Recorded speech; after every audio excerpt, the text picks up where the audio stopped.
l'élu en charge depuis 2019 de l'organisme unique de gestion collective de l'eau Nest et Rivière de Gascogne. Qu'est-ce qu'un OUGC? Les OUGC ont été créés suite à l'abandon par les services de l'État de la gestion collective de l'eau. Nous sommes l'interface entre les irrigants et les services de l'État. Nos missions sont définies dans le Code de l'environnement. Chaque année, afin de définir les volumes prélevables pour les irrigants, nous établissons un plan suite à leur demande de volume d'irrigation que nous transmettons aux services de l'État. Une fois que ce plan est validé, les irrigants reçoivent leur autorisation de prélèvement. Nous sommes également en étroite relation avec tous les gestionnaires de l'eau, notamment la Compagnie d'aménagement des coteaux de Gascogne. Quelle est selon vous la plus-value pour les irrigants que la Chambre d'agriculture du Gers soit OUGC? Il s'agissait d'un choix stratégique pour l'agriculture. Les besoins agricoles en eau correspondent à 70% des volumes prélevés durant la période d'étiage qui s'étend de juin à octobre.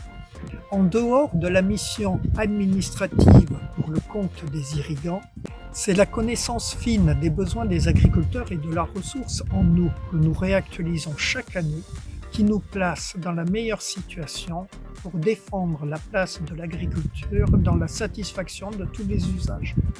Plusieurs documents de planification sont en préparation. Le SDAGE, schéma directeur d'aménagement et de gestion de l'eau, et le SAGE Nest. Ces documents vont définir les orientations pour les années à venir.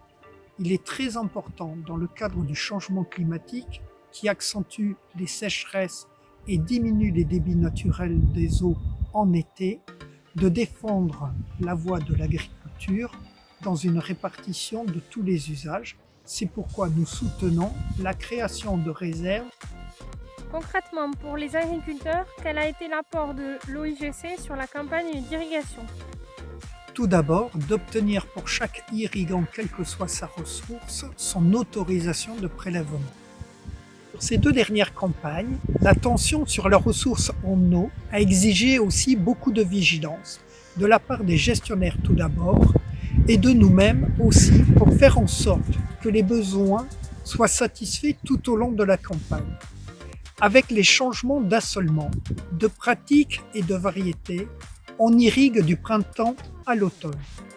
Nous nous sommes retrouvés toutes les semaines avec les services de l'État, la CACG, pour gérer au mieux cette saison compliquée, avec des restrictions, voire des demandes de dérogation à l'interdiction totale en fin de période.